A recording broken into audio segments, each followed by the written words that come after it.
What is good, YouTube? It's your boy Tita back with another reaction video, and today, well, before I get into that, bro, make sure you hit that like button if you enjoyed the video.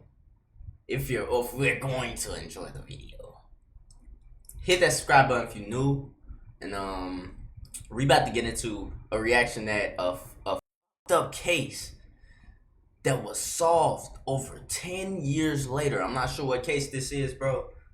But we just gonna have to find out, bro. Let's get into it, y'all. Let's get into it.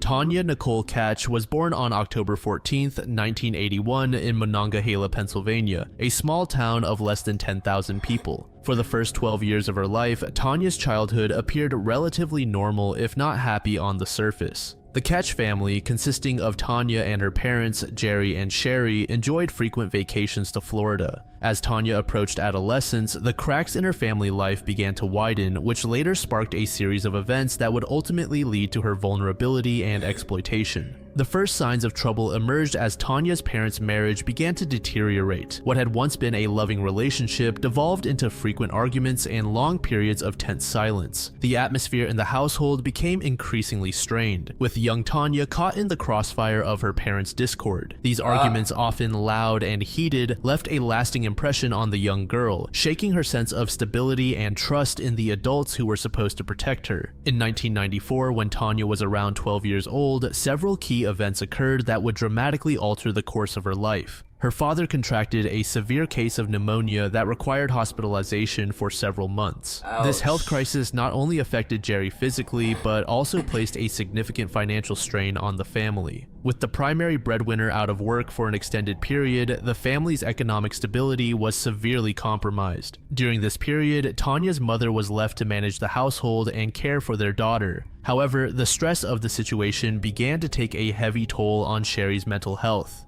She started exhibiting signs of paranoia and erratic behavior, which further destabilized the family dynamic. Tanya, already struggling with the absence of her father and the financial pressures on the family, now had to contend with her mother's increasingly unpredictable behavior. It was during this time that Tanya made a shocking discovery. She learned that her mother had been unfaithful to her father back when the girl was just 2 years old. This revelation, coming at such a vulnerable time in Tanya's life, shattered her image of her parents' relationship and added another layer of complexity to her already troubled home life. The knowledge of this past infidelity likely contributed to Tanya's growing distrust of adults and her sense of betrayal by those closest to her. As if the family's troubles weren't enough, Sherry's behavior continued to deteriorate. In a desperate attempt to make ends meet during Jerry's illness, Sherry reportedly began engaging in work, and as you would suspect, when Tanya found out, it further eroded her sense of normalcy and security. The situation reached a critical point when Sherry started to express her stress using violence. In a terrifying incident that would leave lasting emotional scars, Sherry attacked Tanya with a pair of scissors. While Tanya fortunately escaped physical harm, Tanya been through some shit. Tanya's been through some, man, bro. Like, what? Psychological impact of being assaulted by her own mother was immense. This event ultimately led to Jerry's decision to divorce Sherry. Following the divorce, Sherry's involvement in Tanya's life became sporadic, and they became increasingly distant. In the aftermath of the divorce and Sherry's violent outburst, Jerry gained primary custody of Tanya. However, the transition was far from smooth. Jerry, who had been largely absent due to work commitments and his extended hospitalization, now found himself solely responsible for raising a teenage daughter. The challenges of single parenthood, combined with the lingering effects of his illness and the emotional toll of his failed marriage, made it difficult for him to provide the stable and nurturing environment Tanya desperately needed. In 1995, Jerry decided to move himself and Tanya to the city of McKeesport, Pennsylvania. At this time, Tanya was 13 years old. Jerry had met a woman named Joanne through a newspaper dating service, and their relationship progressed rapidly. After only 6 months of dating, he made that decision to move to McKeesport to live with Joanne. This was about 15 miles southeast of Pittsburgh and presented a stark contrast to the small-town environment of Monongahela. Once a thriving steel town, McKeesport was experiencing significant economic decline due to the loss of industrial jobs. This economic downturn had far-reaching effects on the city, contributing to higher crime rates and fewer opportunities for its residents. In fact, the city had gained a notorious reputation for its safety issues, being ranked as the 4th most dangerous city out of a list of 100 from the National Council for Home Safety and Security. For Tanya, the move from her comfortable suburban lifestyle to one of the most dangerous cities in the United States was nothing short of a shock. The new living arrangement brought its own set of challenges for Tanya. She now found herself sharing a home not only with her father and his new partner, but also with Joanne's 7-year-old son. This blended family dynamic was entirely new to Tanya, who was still grappling with the aftermath of her parents' divorce and her strained relationship with her biological mother. Furthermore, Tanya's relationship with her new stepmother was fraught with tension from the beginning. She felt that Joanne resented her presence in their new family unit. This resentment manifested in various ways that left Tanya feeling isolated and unwanted in her own home. Joanne would often organize family activities that deliberately excluded Tanya. Bro, I'm telling you, bro, step parents,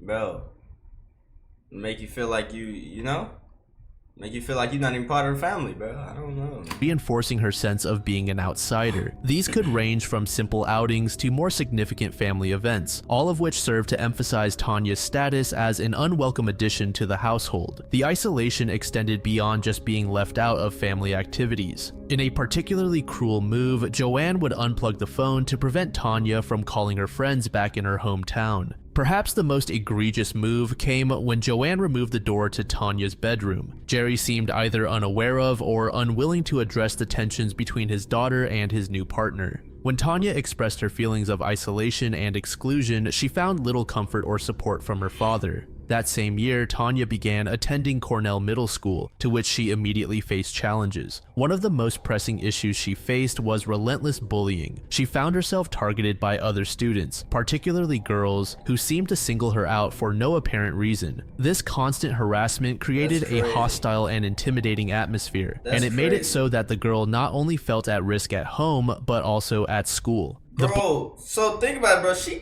ain't catch a break, bro. She can't catch a break. Like they on her head at home and at school, bro. Let's see where this goes, bro. I want to see what this bullying Tanya experienced took various forms. Verbal taunts and insults were common, with other students often mocking her appearance, background, and more. Physical confrontations were also a regular occurrence. Tanya frequently found herself involved in fights, often initiated by other girls who saw her as an easy target. Eventually, one of the fights Tanya was involved in resulted in her own suspension. In response to the constant bullying and hostile environment, Tanya began to develop coping mechanisms that, while providing temporary relief, ultimately contributed to her academic and personal struggles. One of her primary strategies was to skip classes. Her frequent absences from class did not go unnoticed by the school staff. It was during one of these instances of skipping that she first encountered Thomas Hose, the 38-year-old security guard. Instead of reporting her truancy, the guard used this opportunity to— That nigga look like he on some weird shit, bro. Look at him. That nigga look like— begin getting closer to the teen and ultimately grooming her. He established himself as the sole figure that offered her sympathy. As for Thomas's background, he had a troubled past and unfulfilled ambitions. He had always aspired to become a police officer, but never completed high school or obtained a GED. Many tend to believe that this failure contributed to his desire for power and control, which he would later exert over Tanya. Prior to his employment at the school, Thomas had a history of questionable behavior. He had been deeply involved in drug dealing, indicating that he was not opposed to partaking in illegal activities. This criminal background should have disqualified him from working in a school environment, but it went undetected due to inadequate background checks. He also lived on the second floor of his parents' home in the same city. Anyway, the grooming began shortly after 14-year-old Tanya This nigga got lucky. This nigga got lucky, bro. started He got to work at a school after doing all that drug dealing. Like what? school in the fall of 1995. He quickly identified Tanya as a vulnerable target due to her troubled home life and difficulties adjusting to the new environment. He presented himself as a friendly and understanding adult figure, offering Tanya the attention. He's a fucking predator. That's why they call him predator. They scope him out, and then they see what's wrong with them. He knows that she's going through it, so he's gonna be sympathetic, and he knows she's gonna like it. So, bro, be weird. They be weird, bro. They be weird. Attention and emotional support she desperately craved. Thomas's initial tactics were subtle. He would often take the girl out of classes to talk to her, creating opportunities for private interactions away from the watchful eyes of teachers and other students. During these conversations, he encouraged Tanya to open up about her problems at home and with her peers. He positioned himself as a listener, someone who understood her struggles in a way that other adults in her life did not. As part of his strategy, Thomas began providing Tanya with gifts. He would give her money for candy and cigarettes, to which Tanya accepted. Cigarettes? What?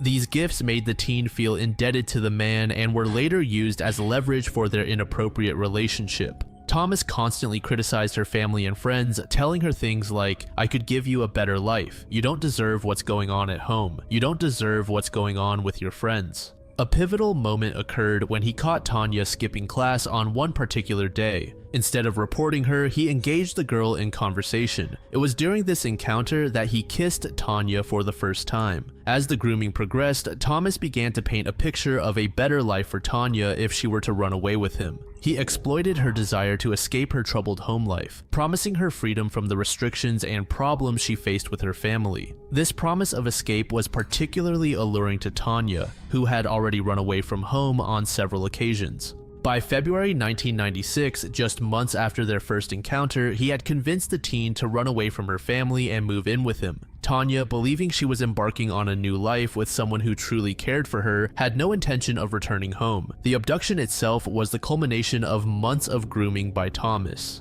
On February 10th, Thomas took Tanya to his home in McKeesport, where he lived with his elderly parents and his son. The house was just a few miles away from where Tanya had been living with her father and stepmother. This proximity would later add to the tragedy of the situation. Instead of beginning a pleasant new life with Thomas when they arrived, the man locked Tanya away from the rest of the world. The initial period of captivity was extremely restrictive and dehumanizing. For the first 4 years, Tanya was confined entirely to the second-story bedroom. This small space became her prison, where she was subjected to daily sexual abuse and complete isolation. No! This nigga is weird! He's weird, bro. Why'd he do that? She was not allowed to leave the room for any reason. She was forced to use a bucket as a toilet, and Thomas would only empty this bucket periodically, leaving Tanya in unsanitary conditions for extended periods. Her diet during this time was also extremely limited. Thomas would bring her scraps of food from his own meals, often just peanut butter and jelly sandwiches, a banana, and a can of Faygo soda. Sometimes he would smuggle leftovers from his dinner. This meager diet was barely enough to sustain her and contributed to her physical deterioration. In a particularly disturbing moment of the abuse, Tanya was forced to keep detailed records of their sexual encounters in journals. He used these journals to brag to his co-workers and friends, further dehumanizing the girl and treating her as an object for his gratification. He repeatedly threatened to kill her and her family if she ever tried to escape or reveal her presence to others. These threats, coupled with the complete isolation and dependence Thomas had created, effectively trapped Tanya both physically and mentally. The man went to great lengths to keep Tanya hidden from his parents and son, who lived in the same house. This required constant vigilance on his part and added to the stress and fear Tanya experienced. The knowledge that other people were so close, yet unaware of her presence, likely contributed to her feelings of hopelessness and isolation. During holidays and special occasions, the confinement became even more psychologically torturous. For years, Tanya spent Christmas Eve locked in a closet, listening to the sounds of family celebrations happening just beyond the door. Approximately twice a week, in the dead of night, Thomas would lead Tanya down to a cellar with cold, concrete floors to allow her to take a shower. Throughout this period, Thomas continued to work as a security guard at the middle to take a shower. Lead Tanya down to a cellar with cold, concrete floors to... Wow, bro. She was really in jail, but not in jail, bro. To allow her to take a shower. Throughout this period, Thomas continued to work as a security guard at the middle school, maintaining a facade of normalcy to the outside world. As the years progressed, the control over Tanya evolved. In 2000, after 4 years of complete confinement, Thomas created a new identity for Tanya, Nikki Allen. He introduced this new persona to his parents as his girlfriend, allowing her some limited freedom outside the house. By creating a new identity for her and gradually allowing her more freedom, Thomas reinforced his control while making it more difficult for Tanya to break away or reveal her true identity. Despite being held just a few miles from her family home, Tanya remained hidden for 10 years, with several chances for her discovery slipping through the cracks. When she first disappeared in February 1996, her father and stepmother initially believed she would return home within a day or two, as she had done during previous instances of running away.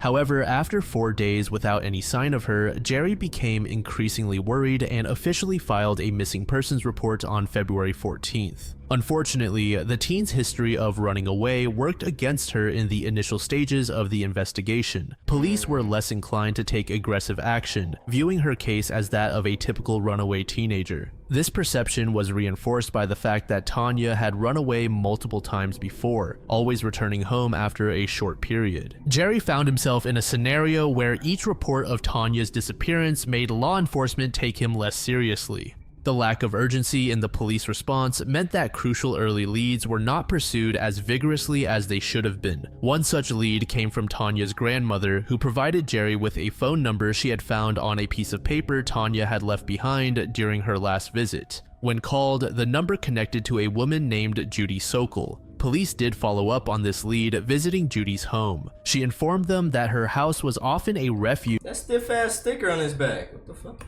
For runaway teenagers and children having problems with their parents. She claimed to have last seen Tanya in December 1995, when she had asked for a jacket before moving on. While this information could have been a valuable clue, it did not lead to any significant breakthroughs in the investigation. Another missed opportunity arose from a disturbing revelation about Tanya's past. It came to light that she had been assaulted by a man named Kevin, whose children she had babysat. Tanya had reported that Kevin had forced her to touch him inappropriately. This information shocked Jerry and Joanne, who had been unaware of these incidents. Kevin was arrested, but the court hearing was scheduled for a time after Tanya had already gone missing. Due to Tanya's absence, the charges against Kevin were dropped. The timing of the disappearance in relation to Kevin's court hearing raised suspicions among investigators. They brought Kevin in for a polygraph test, during which he was asked if he had killed Tanya. While Kevin denied this, the polygraph indicated deception. Under pressure, he admitted to a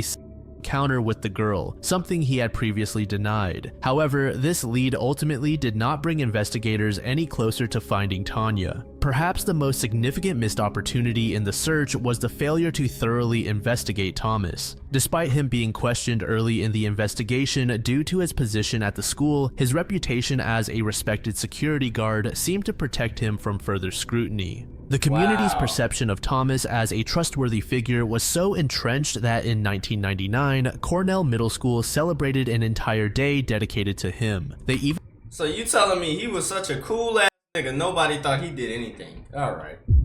They gave this nigga a whole day? Alright, bro.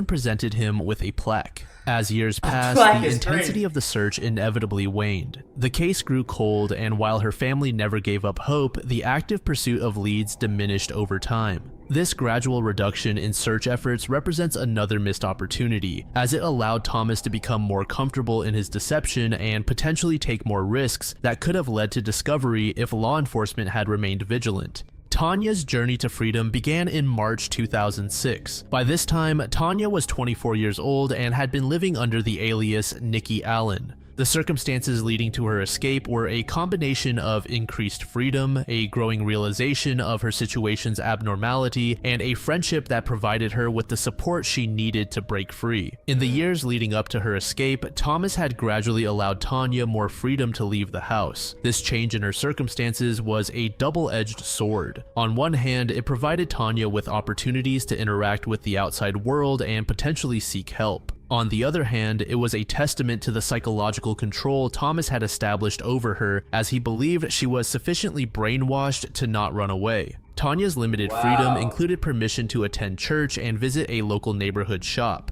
However, these outings came with strict instructions and a rigid curfew. Tanya later described her first experiences outside as terrifying, saying she felt like a deer in the headlights out there. Eventually, she got a part-time job at the neighborhood deli. It was here that she formed a friendship with the owners, Joe and Jeannie Sparico. Tanya observed the couple's family dynamic and realized it was vastly different from her life with Thomas. The contrast between the loving family environment she witnessed at the deli and her own situation began to erode the psychological conditioning Thomas had instilled in her. This growing awareness ultimately led to the decision to seek help and escape captivity. On March 21st, 2006, she took the step of confiding in Joe. She revealed her true identity and the horrific ordeal she had endured for the past decade. Upon learning about this, Joe immediately took action. He contacted the authorities, setting in motion the events that would lead to Tanya's liberation and Thomas's arrest. The police arrived at his house that very night to rescue Tanya. After 10 years of captivity, she was finally free from Thomas's control. However, the psychological impact of her situation meant that her path to true freedom was far from over.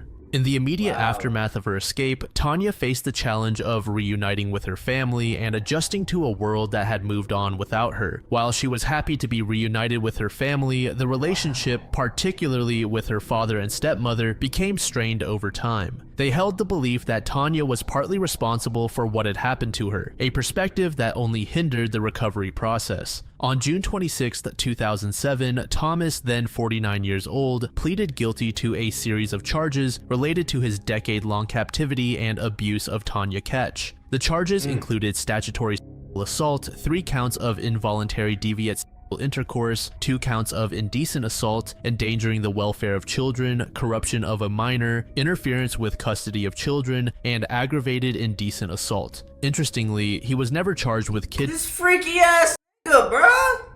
He freaky as hell. kidnapping, despite the nature of his crimes. The trial was initially set to begin in February 2007, but it was delayed twice due to Thomas's mental health issues. He attempted suicide the day before the trial was to start, and in May, he was being treated at a mental hospital. During the court proceedings, Tanya, then 25 years old, faced Thomas and told him that she was no longer his puppet, and declared her intention to move forward with her life. "You took away my innocence, my childhood. You made me think my family didn't want me or love me, that no one cared or loved me but you," she stated. The sentencing took place on the same day as Thomas's guilty plea. He was sentenced to a maximum of 15 years in prison. The structure of the sentence allowed for the possibility of parole after 5 years. However, he ultimately served the full 15-year sentence. In addition to Thomas, another individual Wait, only 15 years? That nigga out.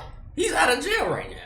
Faced legal consequences in connection with Tanya's case. If you recall, I briefly mentioned a woman named Judy Sokol who occasionally housed runaway teenagers. She also pleaded guilty to charges of statutory sexual assault, involuntary deviant sexual intercourse, indecent assault, and corruption of a minor. Prosecutors alleged that Judy had changed Tanya's appearance to avoid detection and allowed her and Thomas to have sex in her house. As for Tanya's life after captivity, she has become an advocate for raising a— I ain't gonna lie. I fuck with Tanya, but she look mad creepy in this picture right here. Bad angles, bro. Bad angles. awareness about similar Stop cases of abduction and long-term captivity. She wrote a New York Times best-selling book titled Memoir of a Milk Carton Kid, The Tanya Nicole Ketch Story. In 2024, her story was adapted into a movie called— I'm sorry, y'all. It looked like she's staring me dead in my face, like in my soul, bro. I'm sorry, y'all. The Girl Locked Upstairs. However, Tanya has faced significant challenges in her personal life. She has had difficulties in her relationship with her father and stepmother, who partially blamed her for what happened. The process of healing and adjusting to normal life after such a prolonged period of captivity has been challenging. Despite these obstacles, Tanya has found happiness in her personal life. She got married in September 2018, and through her marriage, she has become a stepmother and step-grandmother. Alright, Tanya! I ain't gonna lie. I'm gonna keep it a buck. I'm gonna keep it 100 with y'all. I thought Tanya ass was gonna die. I thought she was dead, bro. I'm gonna keep it 100 with y'all. I thought she was gonna die on some real shit. I ain't gonna lie. But hey, man, that's a fucked up case that was solved over 10 years later, and it was cool. Well, nothing too crazy. Nah, it was something crazy, bro. But only 15 years is insane, bro. We already see how she and he looks by now, and it looks like Buddy. I think Buddy's still in jail. So 2006. Yeah, yeah. I think he's out. I think he's out by now, bro. Or is my math like off? Am I stupid? Yeah, I think bro's out. Yeah, he's out. 2006? Hell yeah, he's out. What the fuck? He's been out. He been out. He been out. Yeah, it's 2025, bro. He's been out. But anyway, I love y'all, man. I appreciate y'all for mother freaking tuning into the channel, man. Make sure you hit that subscribe button if you are new. Make sure you hit that like button. It's your boy Tito. And that post notification bell so you can know when I post. More reaction videos coming soon, y'all. I love y'all. Appreciate y'all. Subscribe, like, post notification. It's your boy Tito, and I'm out. Peace.